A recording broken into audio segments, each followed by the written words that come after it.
Welcome back for another OG show live. Mr. Randall, how you doing? What's up, everybody? Welcome back to The Reel Down. Welcome back to another episode of Bass Fishing for Noobs. Hi, boys and girls. Welcome to once again the Bass Kayak Adventures. Brother, this is the final cast. Another segment of Chasing the Tide, your saltwater connection on the Pallet Pin. Welcome back, everyone. Another episode of Feather and Fur. Your host, Brad. Welcome back to the Mindset Podcast. I'm your host, Crystal. Hey, welcome back to Off the Water. Susie Q here with Adventures of Outdoor Woman podcast. Hey guys, welcome to the Rusty Hook Kayak Fishing Podcast. We're brought to you by Pelican, built tough for all situations. Go to pelican.com. Eastport Marina on the beautiful shores of Dale Hollow Lake. For all your lodging, kayaking, go to eastport.info. Yak Gadget for all your fine kayak fishing accessory needs. Go to yakgadget.com. Welcome back to another episode of Bass Fishing for Noobs here on the Paddle and Fin podcast. I am your host, Sean Lavery. My co-host, Susie, is not feeling great tonight, so she's going to be recuperating. We'll probably see her again next week. I got another show lined up for next week, but for tonight, I'm going to be flying solo. So thank you guys for tuning in. I hope everybody's had some time to get out on the water. The fall bite is happening right now for a lot of people across the country. I know I've been out a little bit. Haven't seen numbers, but size-wise, I'm doing great. I had a 19.5 yesterday, so super happy about that. And I hope you guys are and ladies are out on the water, trying your luck as well. I know the Bass Fishing for Noobs kind of season championship is happening, so good luck to the guys who are out fishing that. But all that being said, tonight, we're going to welcome back a guest that we had on about a year ago, I think. And when I initially reached out to him, I had asked Brian, OG Schiller, about someone I could have on to talk spinnerbait fishing, because at the time I was looking to do a spinnerbait episode. And through whatever reason, going back and forth, it took me a while to connect with tonight's guest to get him on. And by that time, I had recorded a spinnerbait episode with somebody else. But he was nice enough to come on and do a frogging episode with me. But I kind of kept it in the back of my mind that I always wanted to pick his brain about spinnerbait fishing, because, again, it's still something that I don't have a lot of confidence in. But we're going to try and fix that tonight and see if what kind of juice we can get and figure out what the heck I'm doing wrong, because I've heard from so many people that spinnerbaits are an amazing tool, and I just don't have a lot of confidence in them. Like, I remember, if you guys remember back in the day when we had Jody Queen on after he won the Susquehanna event, he told me exactly what he used. And it is this spinnerbait right here. He said, it's the War Eagle mouse color. And he even told me the size of the blades to switch to. And I took it out, threw it for probably 2 weeks after that, and caught one fish on it. And I was like, what the heck? So obviously, if Jody Queen can do it and I'm not doing it, throwing the exact same thing, is that I'm doing something wrong. So we're going to try and rectify that tonight and see if I can learn a little bit. So all that being said, I'd like to welcome back Tyler Thiede to the show. Welcome back, sir. Hey, thanks, Sean. Thanks for having me. No problem. Thanks for coming on. I know it's kind of last minute, trying to get people scheduled, and that's always an exciting adventure sometimes. And but I appreciate you being willing to come on a short notice and help me out here. But again, super happy to welcome you back. And how have things been? Been going good. Haven't been getting out fishing as much as I'd like this year. I went out a lot early season. This summer had some health and family and work stuff going on, getting out once in a while, but hoping to get out in the fall bite. So this is good timing to talk spinnerbaits, my favorite fall bite bait. That's awesome, and that's exactly kind of why I was looking back through the list, and I happened to look back at our chat before the last time we recorded, and we were talking about spinnerbaits, and I'm like, hey, I've heard that fall is a great time for spinnerbaits. Yes. So that sounds like it would be good. So I'm trying to think of where to start. Like, I think the reason, from what I understand, why spinnerbaits are good in the fall is because the bait fish are starting to kind of school up, and this sometimes imitates a school of fish, or a tiny little school of fish, I guess. And Yeah, absolutely. So it's really two things. So it's the bait fish, like you said, and then the bass are starting to feel the temperature drop, especially up here in Wisconsin. We've gotten down to 20 degrees several nights, the last week. They start to kind of do the fall feed, and the difference with fall is those bass will not waste energy on small baits. You have your smaller baits, they're not going to go after it. They're only going to expend their energy after bigger bait fish, bigger schools of fish. So spinner baits are perfect for that, really for two reasons. I mean, this is my hands down favorite spinner bait right here, color and all. So this is a 1/2 ounce head, and then it's got a Colorado and a willow blade on it. So when you pair up a Colorado and willow, it puts a lot of vibration out in the water. Plus, it's a 1/2 ounce, so it's big. And this same spinner bait is the one that I've caught both my PBs, largemouth and smallmouth on. My largemouth was 6 pounds, which is pretty impressive for Wisconsin, and my smallmouth, I didn't get a weight on it, but it was 21 inches. did either of those spinnerbaits survive that attack? Oh, yes, they did. So this is the other thing. A lot of people always ask me, because I used to guide. Now I quit guiding. I have too much going on, but I volunteer with Wisconsin Heroes Outdoors, taking veterans, first responders out. In every single one of those tackle boxes, even when I guided now with the veterans, has spinner baits in it. And they said, well, I'm going to buy some spinner baits to bring. I'm like, okay, well, what should I get? And you can get $15-$20 spinner baits that are made out of like tungsten. It'll last forever. However, I've seen this happen. You get it stuck in a tree and snagged and break your line. That tungsten's not going to help you, right? So my hands down favorite spinner bait is the Northland Tackle Reed Runner 2 in Fire Tiger, this exact color. Okay. I do have other colors. There's a crawfish, which is like an orange and yellow that works well and has gold blades. There's a black and a white. This is like my go-to. This is like my Swiss Army. And if it's not working, I might switch the colors up. But what I liked about theirs is, one, they're here up by me. They're in Minnesota across the river here. Two, they're not terribly expensive. So I've hauled in tons of fish on these, and I think I've only broke 2 of them, maybe. Wow, like that's pretty yeah impressive. yeah and typically what they break from is, if I get a pike or something, it'll bend this wire here, and after you bend it so many times, eventually it'll just break. But I mean, thousands and thousands, and I run 50-pound braid on my spinnerbait rod, so I horse that thing. Okay. So I am Okay. hard on them. You just need to make sure with the Northlands on the hooks, they put plastic sleeves on the hooks at the store, to make sure people don't stab themselves. And you have to take that off, because I've missed so many fish on a new spinnerbait. I'm like, what the heck is going on? The plastic tube's on, the hook is useless. So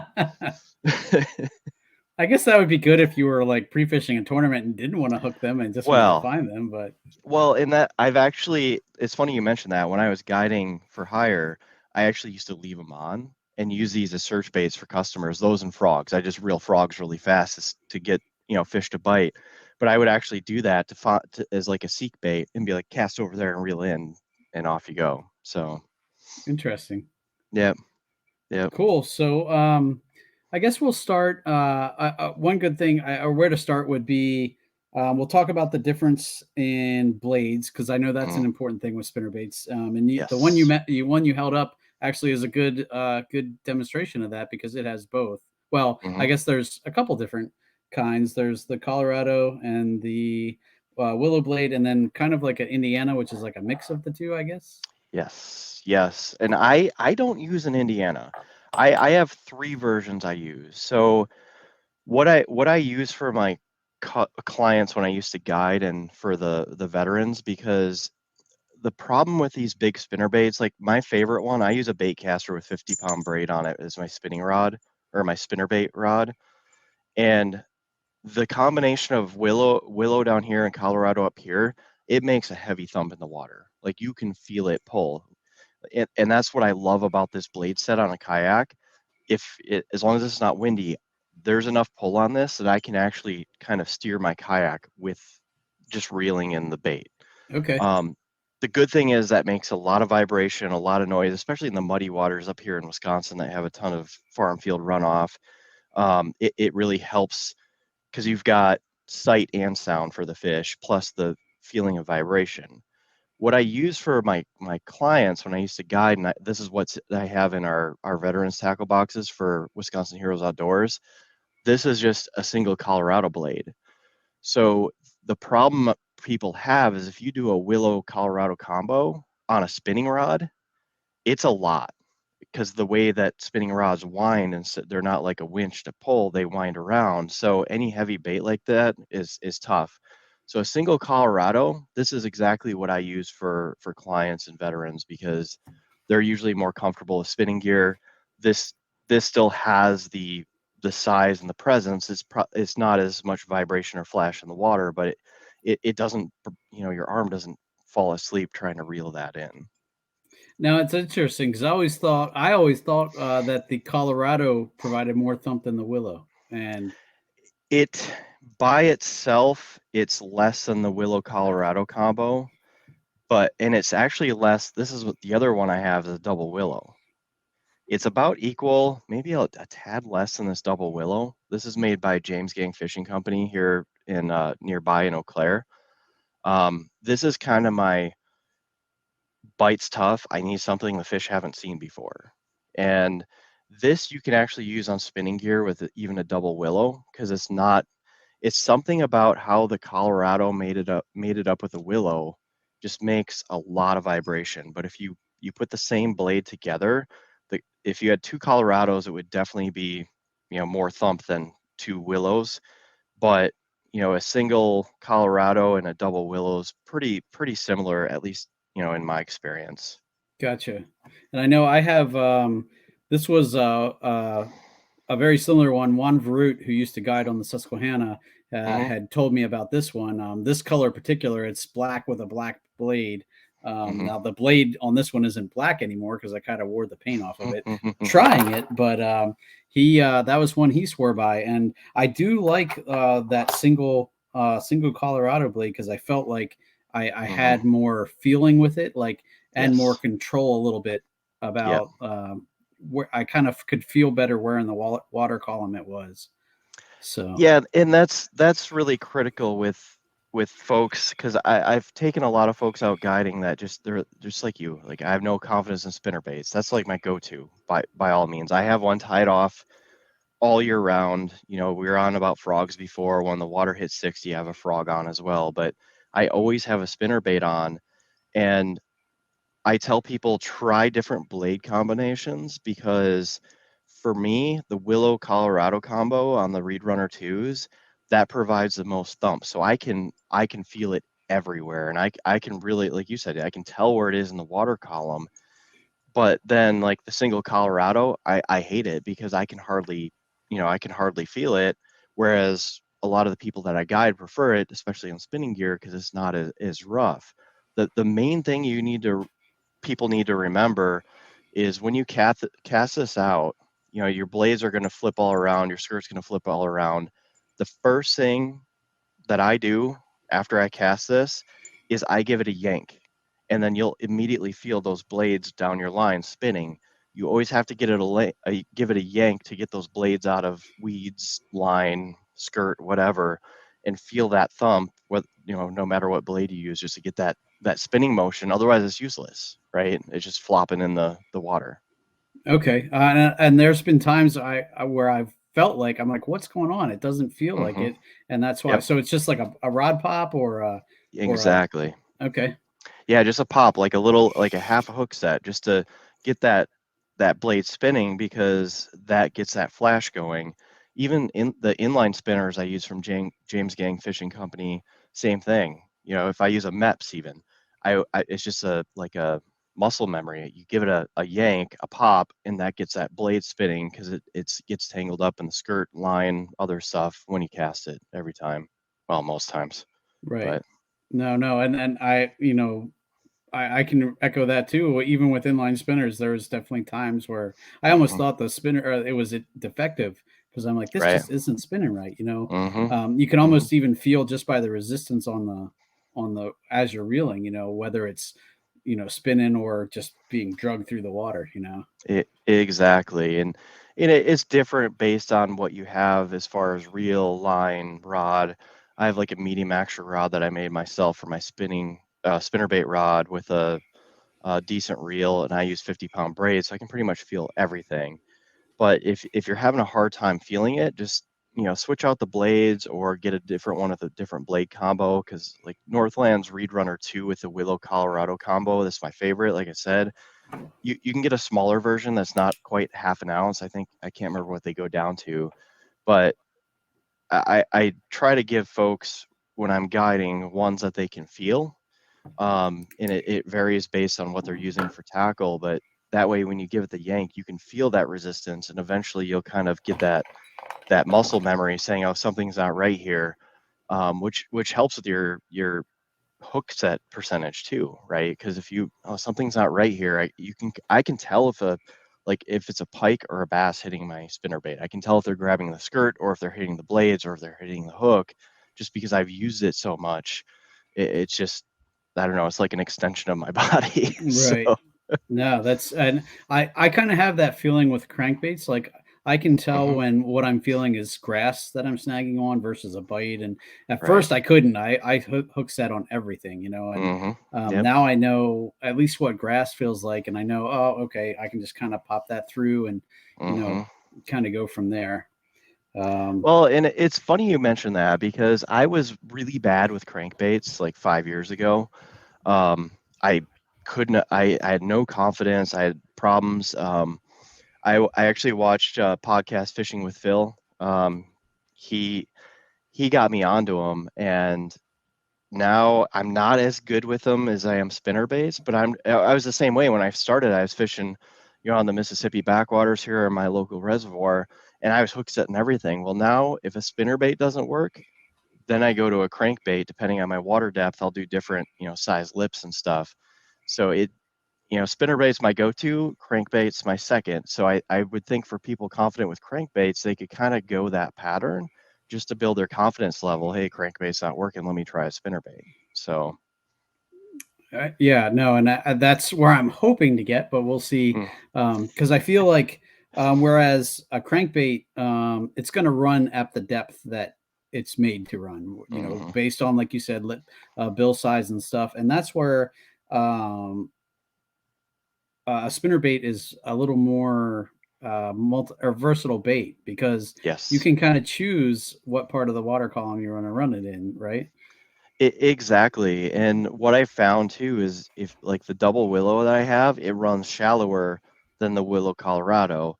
The Colorado runs even deeper. So what I'll do is I typically put it on a faster reel, like a 7-1, and I'll reel it a little faster if I want it up higher. Like if the top water's not working, if it's too cold for top water, I'll run it a little higher in the water column if that's where the fish are at. But then I'll use a heavier spinnerbait, like the 1/2 ounce with the two blades, and reel it slower. Actually, in the spring, I use a slower reel, a lower gear ratio, because I have no patience. I have ADD, so I have a tendency just to burn it. So I'll run a slower reel, like in the spring when the fish are slower. But then, yeah, you can use a spinnerbait essentially in place of a jig, but it's got more flash. I've done that in the fall where I fish ledges. I toss it out in 20 foot of water, count to 15, let it sink, or watch my line go slack, and kind of pop it and just keep popping it up like a jig. But then the blade flash just adds more presence to get those bigger fish that aren't willing to expend that or waste that extra energy, knowing that they have to reserve it for the winter. It gets them to bite. Interesting. And there's a couple of things to unpack there. One of the main things is weight, and I was always curious about that. I have tiny little ones, like Jigmasters are one of our show sponsors. Where is it? They have a really cool little one that I thought was going to crush for smallmouth, and I like I said, just with everything else I have, I just didn't make it work. But Yeah. that one I think is a 1/4 ounce. Having trouble. Oh, here it is. So it's little. Yeah. And it actually has. I thought this was going to be smallmouth money, because it reminded me of the inline spinner, which I was having luck with at the time, and I was like, this is going to kill it, and but nothing. And so how do you determine weight size? Because they range from these little ones. I'm sure there's ones that are less than that, all the way up to 3/4. I'm sure there's ounce ones. Oh yeah. Yeah, you can go to I can't remember the biggest one that Northland makes, but it's like 1.5 ounces or 2 ounces. It's a musky spinnerbait. So so those little ones, like the one you showed, like I would use that for crappie around here. Okay. Crappie would love that. What I have found with bass is, yes, this this 1/4 ounce that I use for guiding, this 1/4 ounce with a single Colorado will work for largemouth and smallmouth. However, even in the summer, especially smallmouth, if you're in moving water, they're ambush predators, right? And they're constantly dealing with current. They need to be smart with energy versus consumption. So what I found, even largemouth are the same way, just not quite as extreme. They're a little less picky, but the bigger they are, the more likely you are to get big fish to bite, because they see that size, they see that presence, they feel that thump in the water. It's just, it takes some getting used to for people not used to using, baits that big with that much pull.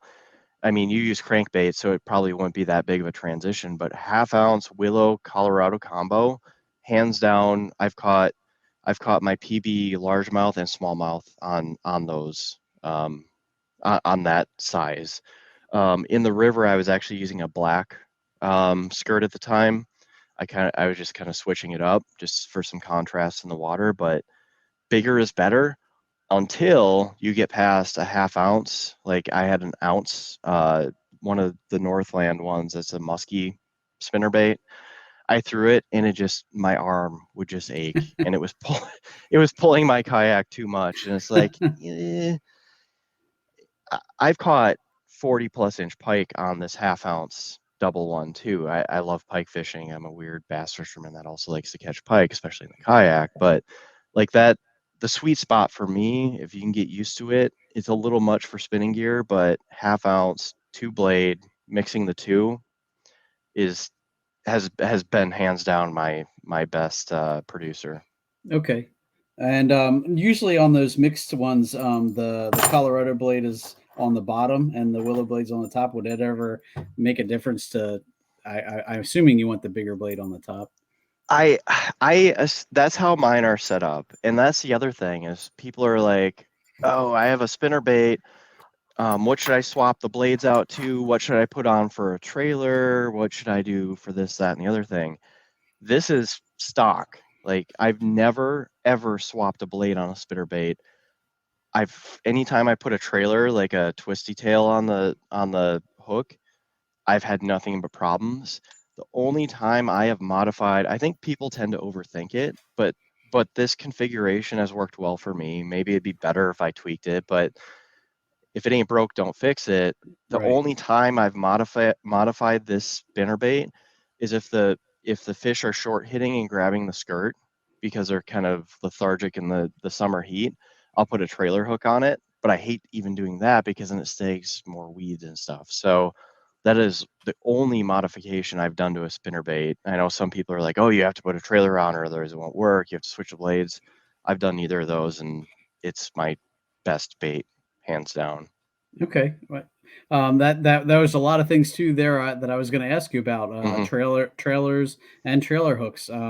I've heard people swear by trailer hooks. I have the stuff to do them, but I've never tried it because I wasn't getting bit to begin with. I'm like, I don't think it's that I'm missing bites. Yeah. I'm like, I'm just not getting bit. So, well, and that's the thing. Like once you get used to using the spinnerbait, then you get more bites, and you can tell. Like I said, I can tell where they're hitting on the bait just because I use it so much.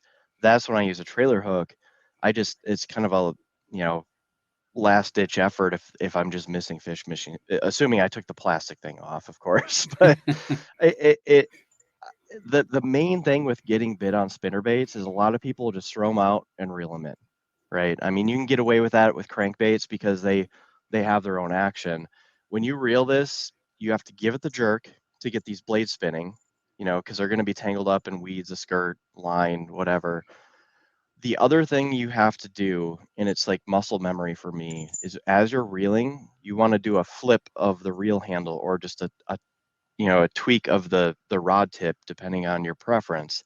Because what that does is it makes the blade spin faster, so it'll set off more flash, and then the skirt will pulsate.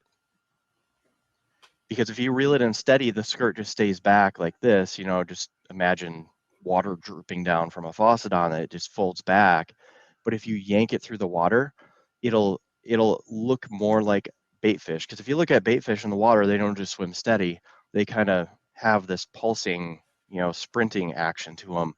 So that is absolutely critical in getting a bite on a spinnerbait is mimicking that bait fish pulsating swimming action. Okay. And are you just kind of varying the timing between those pulses, or, is it, when you say it's muscle memory, is it burn, burn, pop, burn, burn, burn, burn, pop, burn, burn? Well, that's a good question. So it really depends. When I first go out for the day, I tend to just burn it and maybe give it a, burn, burn, burn, pop. And then if I'm not getting any bites, I'll slow it down. And that pop kind of makes me slow down. So I'll kind of just do a slow reel and a pop, slow reel, pop. I mix it up. I try to play with it to see what the fish are after, because like, especially in the fall, my PB largemouth was actually, I cast it into a ambush spot in a pocket here at my local lake. And my line got all snarled around my sonar or something on my kayak. And I had to sit there for a minute and untangle it. And then I went to reel and it was on. I thought I had a snag. So like in the fall and the spring, when the fish are slower is better. That's why, go to a slower reel. And I'll probably do, instead of a burn, I'll do a slow reel and a pop, a slow reel and a pop, something like that, just to get that flash, but keep it slow. In the summer, when they're really feeding fast, I might go a little faster. But in the river, which I want to talk about how to use spinner baits in the river, because that's a whole different ball game. But I have to go faster because of the current. Okay. And because I've heard that too, where, some people are, cast them out, let them sink the whole way to the bottom, let the line go slack, and then just slow crawl along the bottom. Yes. Just, even letting the blades hit the rocks and stuff, Yes. I've heard does good things. And it's tough for me to get away from that, because I'm kind of the opposite of you. I start off slow, and then towards the end of the day, when I know I only have so many casts left, that's when I find myself going way too get fast. More casts in. Yeah. Oh, the wife's texting me. I gotta get a few more casts in. Exactly. That is when I am going way too fast, and that's why I hardly ever catch fish, and that lasts whatever time, because I know I'm fishing way too fast. And well, and that's the nice thing about spinnerbaits is I am not a patient person. I have ADD. I mean, anyone you talk to that knows me well will say you're not patient. Like, I've done it, but I can't do like wacky. I just can't do the finesse. I cannot, I do not have the patience. So spinnerbaits, because they have such a big presence, especially if you get the Willow Colorado combo and there's more vibration, more flash, I can get by with burning, except in the early spring, late fall, when fish are very slow because of the water temperature. You can actually catch fish burning. I've caught my best pike thinking that I had weeds on or something, and I yank it out of there and I just burn it back, and wham, they just smoke it. So I've caught enough fish right at the kayak, on my reel back, just to cast again, to know that every once in a while that's going to work. So exactly. Yeah, and the river is a little different. So we have here the Red Cedar River, the Chippewa River. I actually got into spinnerbaits because I think it was about 8 years ago. My wife's cousin, he took me on his boat up the Chippewa River, and I said, "Oh, sweet, we have a Cabela's on the other side of the border here in Woodbury, Minnesota." I'm like, "I'm gonna go get some crankbaits." I googled, because I hadn't smallmouth fished a lot. Googled smallmouth fishing, use crankbaits, lipless, blah blah blah. Went to Cabela, spent $100. Like, all right, I'm ready to go. He goes, That's fine that you got all that stuff, but the current is so strong. The trolling motor is just used to dodge boulders. Like we have to go slow up he has to wait for the water to be up because the motor hits the bottom. We have to go slow. It takes like 45 minutes to get up to where we start fishing, and it's like 15 minutes down. And he goes, if you're using a bait caster, be good at it, because if you get a snag, you're going to miss half the float. If you get a backlash, you'll miss half the float. So I threw spinner baits, but the main thing with spinner baits is a lot of people will throw them directly 90 degrees at the shore, or they'll throw them down current and reel them back up. Well, how many times have you seen these tiny bait fish swimming up current? They typically don't, because they're trying to save energy. They're not strong enough to do it. With my kayak, I float backwards. So my tail end is going down current, and I'm usually at like a 45-degree angle at towards the shore.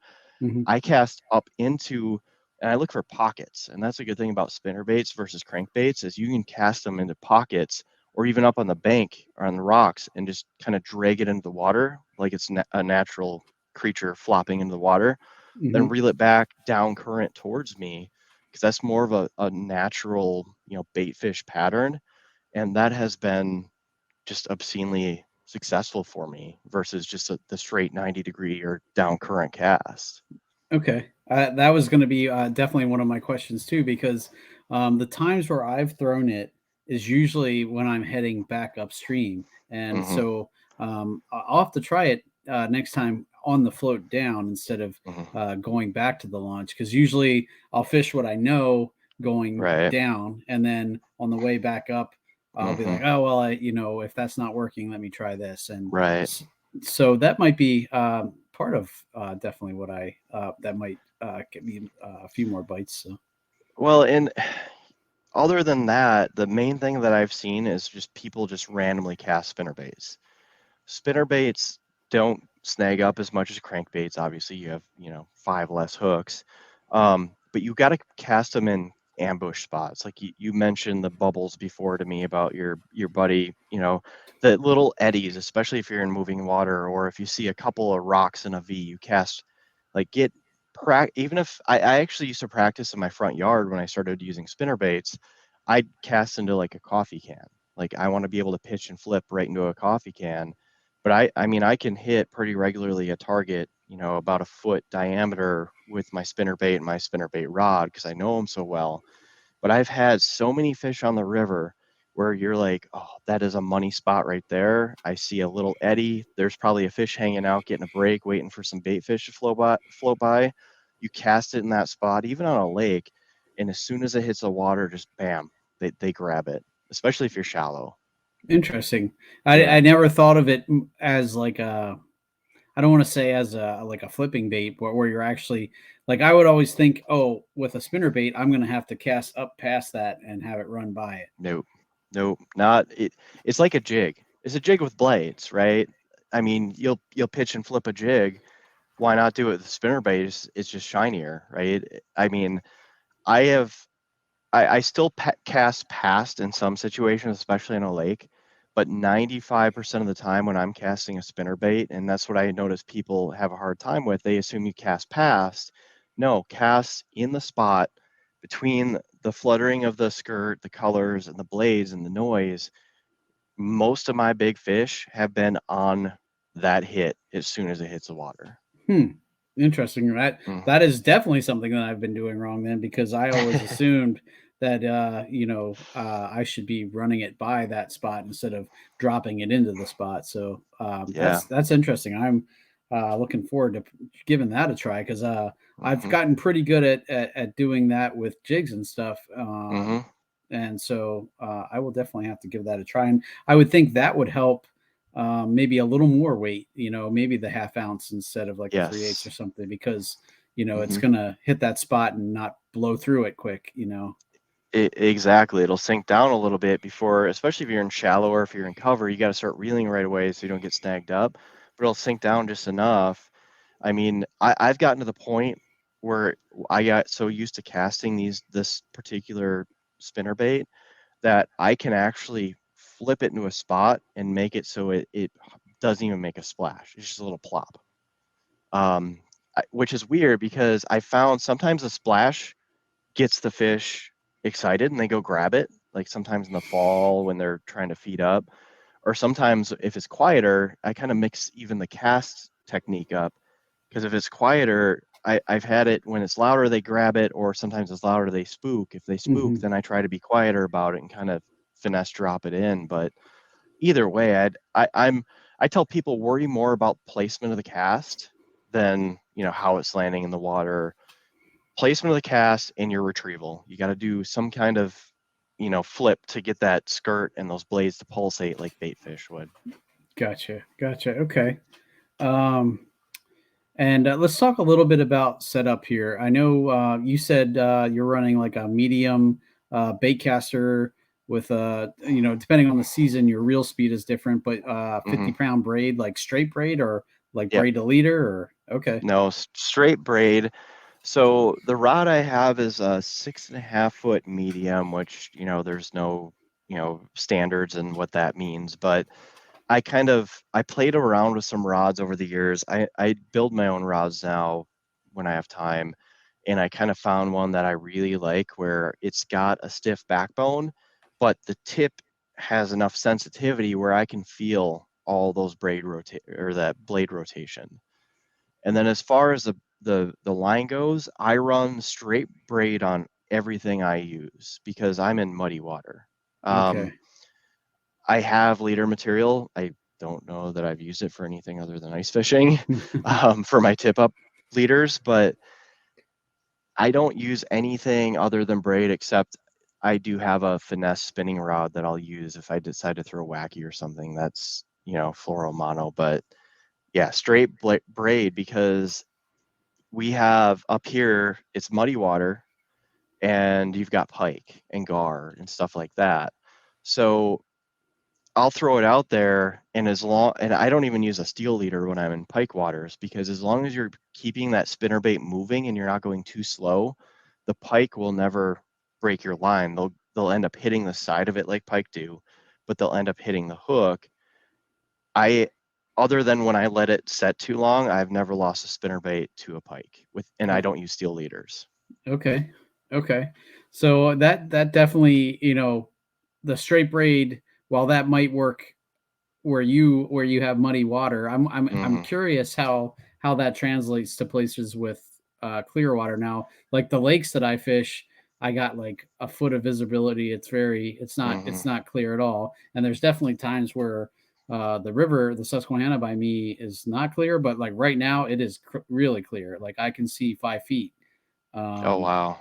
So yeah, I would do a fluoro leader then if I were in clear water. The only time that our water is clear up here is like maybe first ice out, but then as soon as we get runoff from the melt and the rain, all the cow manure and pesticides running the waterways, and it's all mud. So I can get away with it. We just had my local river keeper on talking about runoff and all that fun stuff. So it's interesting that you mentioned that. But and we do have that here, and there's definitely times after rains where the Susquehanna is chocolate milk, but right now it's been, this has been a low year for rain, and a low year, historically low for the Susquehanna River, but for whatever reason right now it is definitely clearer than normal. Like there's definitely times throughout the year where it isn't like that, and that's why I remember talking to Juan Verut about this color, and that's why he always said black was great for the contrast, especially in muddy water. Yes, but yeah, so that's I would think I could probably get away with it on the lake though, because like I said, it's 6 inches to a foot of the kind of, it's not necessarily brown, but it's green and sure. Not, well, and that's what happens here is if it's not brown, it's green from like pollen and stuff. I mean, it's never really clear during open water fishing. And so, and I'm glad you mentioned the black, because like the fire tiger is my favorite because it's got the green, yellow, orange in it. It's kind of a Swiss Army knife. If I'm having problems with that, I will switch to a black. That's my second go-to. My third go-to is white. I'm just looking for contrast. But then my nothing else is working is the James Gang one here made in Eau Claire, because they have this bluegill color, and it's got like, I don't know where they get it, but it's got these gorgeous, like, it looks like a bluegill. And That's it's pretty got, cool. yeah, you can't see it in the video here, but it's got sparkles in it. So if these other colors aren't working, you throw that on, and it's something that, it's the guy and his son make it in their house. It's not something the fish see often, so it's something different. Okay. It works. Yeah. Well, I know I fished the Hobie event here on the Susquehanna this year, Mhm. and I had, some of the best anglers in the country float by me, and a lot of them, I don't want to say all of them, but a lot of them were throwing a white spinnerbait. And that Mhm. kind of got me. I'm like, okay, if the best people in the Mhm. world are here Yeah. fishing and they're throwing a white spinnerbait, maybe that's something I should check out. Well, my cousin, he's done a lot of guiding. He's a little older than me. He's, more seasoned. He used to do glitter rocket tournaments in his bass boat. He always told me, I don't know why you're throwing that fire tiger. Throw a white buzzbait, throw a white spinnerbait up here. And I went down the St. Croix River with him, and it worked well. I just, for some reason, the fire tiger for me, where I'm at, works better. But I tell people, if you're getting into spinnerbaits, get something that's like a chartreuse fire tiger, get a Mhm. black and get a white. Switch them up, see which one works better, and then buy more of those. No, that makes a lot of sense. And like I was saying to you earlier, the Jody McQueen color that he told me Mm-hmm. is mouse. It's like Yep. the silver with like black stripes in it. But Yep. I definitely have the now this one is Dan Perry, one of the other hosts on Paddle and Fin, got this for me for our Christmas exchange. He swears by the orange blade on this one. Ah, I okay. have a couple. He got me a couple different sizes too, and Mm-hmm. so, but that one covers the chartreuse. I have a bunch of them. I have the black one. I have this one. I was going to ask you about, when is more blades better? This one has like 4 willow blades on it. 45. Yeah. Yeah. So I don't know. I fish with Changlor a lot. He's a fellow Feel Free fishing team member. He is a phenomenal fisherman. He's worlds beyond me. Like, if he gets skunked, I don't feel so bad that I got skunked in one of those situations. He's had some of those spinner baits that have a ton of blades, or the buzz baits that have 3 or 4 blades. I haven't seen any difference other than they catch more weeds. Gotcha. That's kind of why I like the Willow Colorado combo, because the bigger Colorado kind of makes more of a thump, but then the Willow behind it adds vibration. But that Colorado kind of keeps the Willow from getting weeded up, whereas my double Willows tend to get more weeds because they're thinner, they go through more. So, I mean, not to say more blades might not work. I just, after seeing him use it, I just like, I'll stick with the $3 Northland tackle, because they're cheap, they hold up, they work. So Right. Now, speaking of grass, now the spinnerbait was, I've heard people bill it as, really good for coming through grass. That has not been my experience as much, but we have like that celery grass that breaks Mhm. off on everything, in the Yes. Susquehanna. So I was curious about that. Are you pulling it through the grass? You running it above the grass, or if you have grass? Yeah, usually what I'll do is I'll try to run it above, if I can.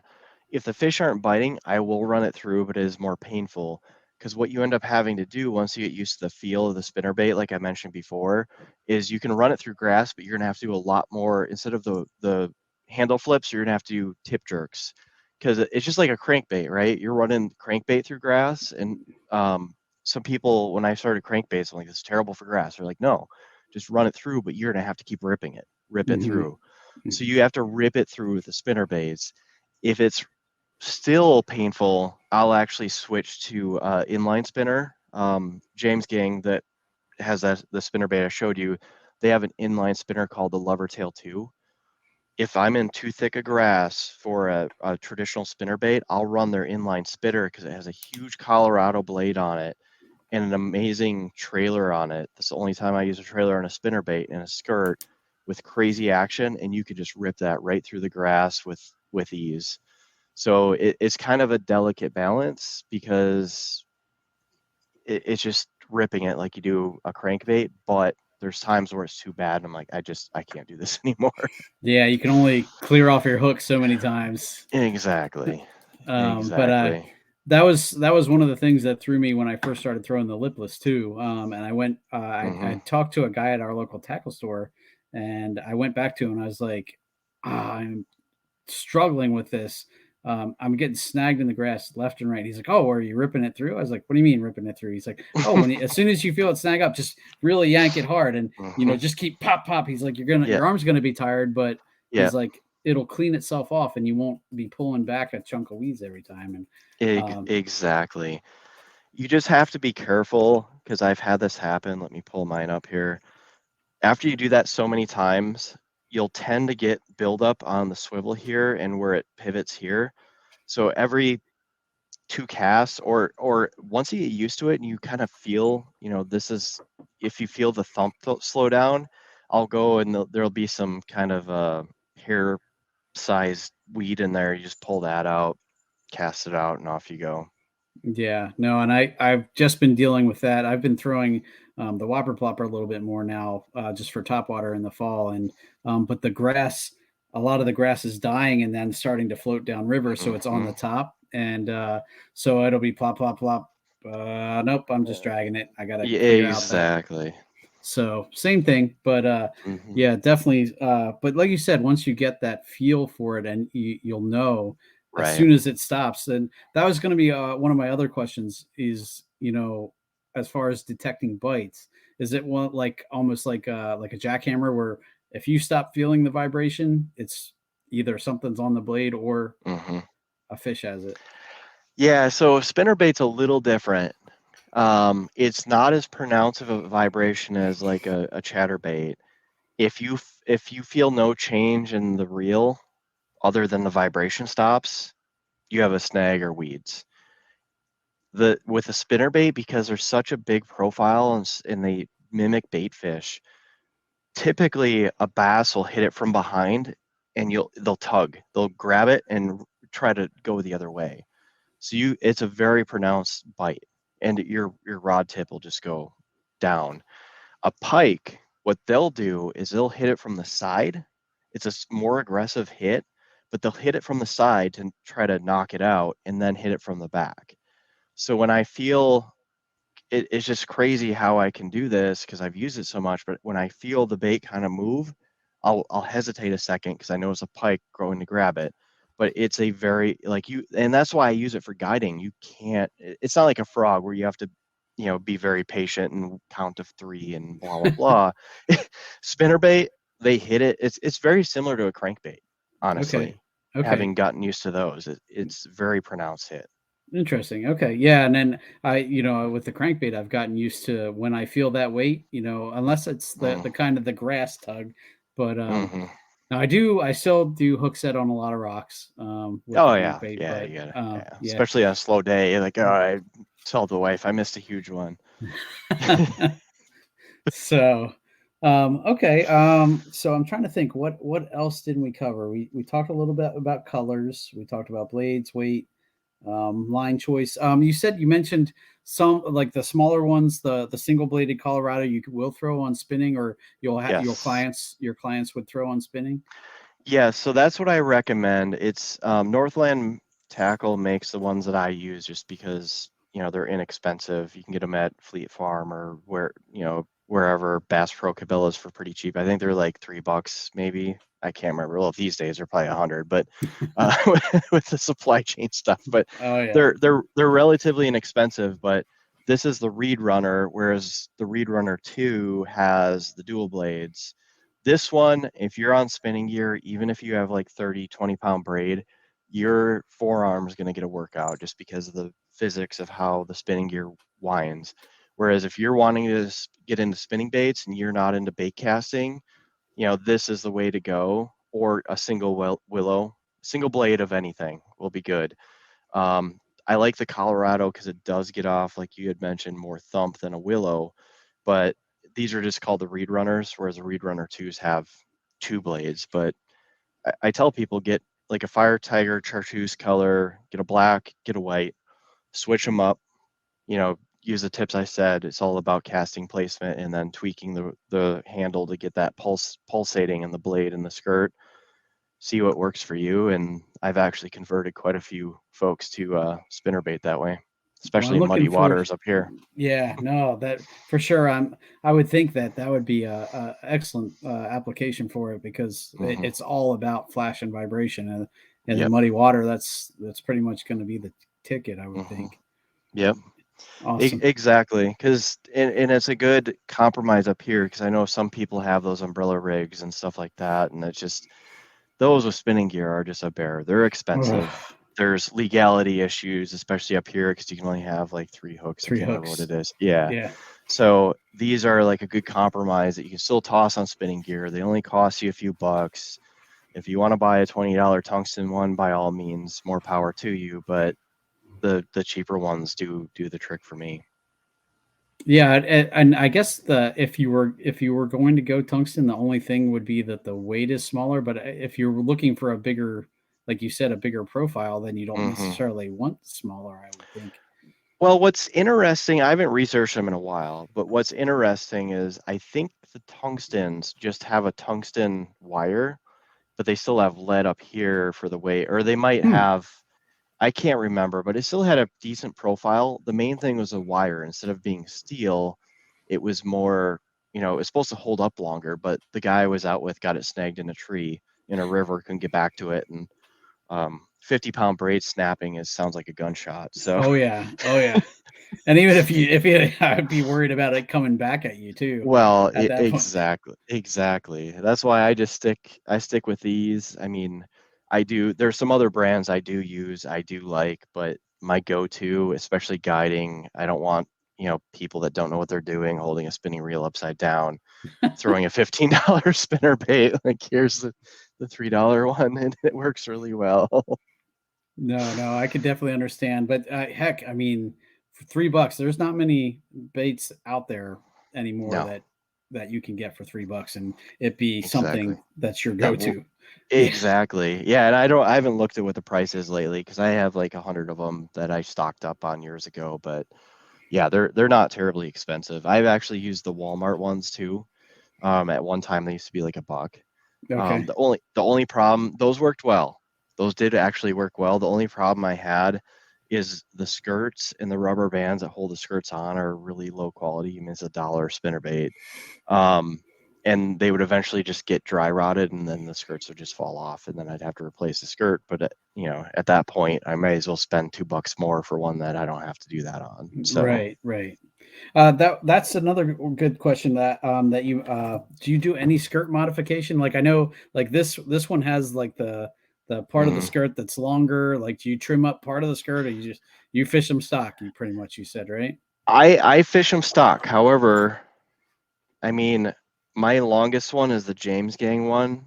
It's similar to yours, but I think he trims them, because that one that you have, I'd probably trim it up, because this one is a KVD, and it is really a lot longer. Yeah, that's quite a bit longer. I would probably run it like that just for more action, but if I was getting short hit, I would probably trim that skirt up. Just, on my frog episode, I mentioned that, like, I always trim the frog skirts, because otherwise your fish will just hit the skirt. Right. I haven't had that issue on spinnerbaits, and my favorite buzz bait is actually the Strike Master, the KVD ones, because they have the clapper on them, and I haven't modified those skirts, and I think it's the same skirt. But then before I would modify the skirt, I would actually just put a trailer hook on it at that point if I was getting short hit, just so I don't mess with the action. Right. Yeah. Cool. I'm just looking here. Anything else? I have a couple of funky ones, like the Uzuri one that has the ball on it. Have you seen that one? No, I haven't. It hasn't caught me anything extra, so it's just I think cool. that was one of those tackle box things. It's just a ball. Okay. Instead of a blade, it's like this plastic ball. But and I think I don't have anything too old. I have some really old ones from like a guy from our church couldn't fish anymore, so he gave me his tackle box, and I have some ancient nice. ones, but that like this one, the square. Oh yeah, I'm like, I don't even know how old this is, but that's crazy. So, see, and that ball one would be interesting because one thing I forgot to mention is like if I'm casting and hitting those ambush spots like you do a jig like we talked about, and it keeps just spooking fish away, I would actually switch to the single blade Colorado in that case, because it's whatever I'm tossing, they're too sketchy, they're too big. That ball might actually work because it'd probably be a little quieter entering the water. It would be, but the head on this is ginormous, so I don't know why it's like really heavy. That's crazy. Yeah. Again, that was like one of those mystery tackle box like I got, somebody just say, hey, I have a good idea. Yeah, the same with this. I mean, I don't know that I would normally buy one with 4 on it, but right. Yeah, I think that's where Chang might have got his, but he had good luck with those that he got out of those boxes that had like the buzz baits that had like 2 or 3 or 4 blades on them because it made more noise. Okay. But the willows, that many blades, I think it just get caught in more grass and stuff. Yeah, no, that makes sense. All right, man. Well, again, wanted to give you a chance to shout out if you want folks to find you, where can they find you? Yeah, so they can find me. I have Instagram, Facebook, Small Craft Fisherman. I was blogging, I just haven't a lot lately because I've been so busy with family and life shenanigans. But Small Craft Fisherman on Instagram, Facebook is where you can reach me. I'm part of the Feel Free fishing team and the Bending Branches fishing team.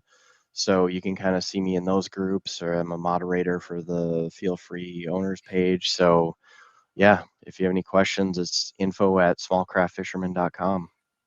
Awesome. Well, I will make sure after we stop recording, just hang out a little bit. I'll get sure. I want to get links to all that good stuff to include in the show notes. But yeah, cool. And you mentioned your sponsors, your Feel Free, and the Bending Branches. Anybody else that you wanted to give a shout out? Actually, yeah, Northland Tackle. So I bought tons of Northland Tackle before I was actually sponsored by them or on their pro staff. But then I'm like, hey, I love you guys. Can I, get on your staff and get a discount? Yeah. they took me on. But yeah, those are my 3 big ones right now. Awesome. All right, man. Well, like I said, we'll include for the folks listening. Be sure and check out the show notes. I'll provide links to the baits that we talked about, and also just where you can find Tyler online as well. So Tyler, again, thanks so much for coming on. Tons of great information. I am psyched to get out and try this phenomenon that is small or spinnerbaits in the fall. So I still have some fall left, and so I'm gonna see if I can make that work. Heck yeah. All right, guys. Well, thanks so much for listening tonight. This has been another episode of Bass Fishing for Noobs, where we bring you the techniques, the tricks, and the tips to help you rip more lips. Thanks for tuning in, and we'll catch you next week. Thanks for tuning in to another killer episode here on Paddle and Fin. Be sure to drop a 5-star rating, a thumbs up, or smash that subscribe button on any platform you're listening in on. Be sure to check us out on Waypoint TV, waypointtv.com. Make sure you sign up for the Fantasy Kayak Fishing League at paddleandfin.com/fantasy. You could support this show through Patreon, patreon.com/paddleandfin. Don't forget to check out the website, paddleandfin.com. Catch us on YouTube. If you got a question, comment, or want to see a future guest on the show, be sure to email us at paddleandfin@gmail.com. Shout out to our show supporters, Yak Gadget. You can check out all the fine kayak accessories at yakgadget.com. Pelican Professional. For all your cases, coolers, and lighting needs, go to pelican.com. Rocktown Adventures, your Midwest premier paddle sports destination. Go to rocktownadventures.com. Eastport Marina, the beautiful destination on Dale Hollow Lake. If you're looking for lodging, kayaks, kayak accessories, or anything fishing related on the beautiful Dale Hollow Lake, go to eastport.info. And Jigmasters Jigs. When in doubt, get the jig out. Go to jigmasters.com and fill your tackle boxes today.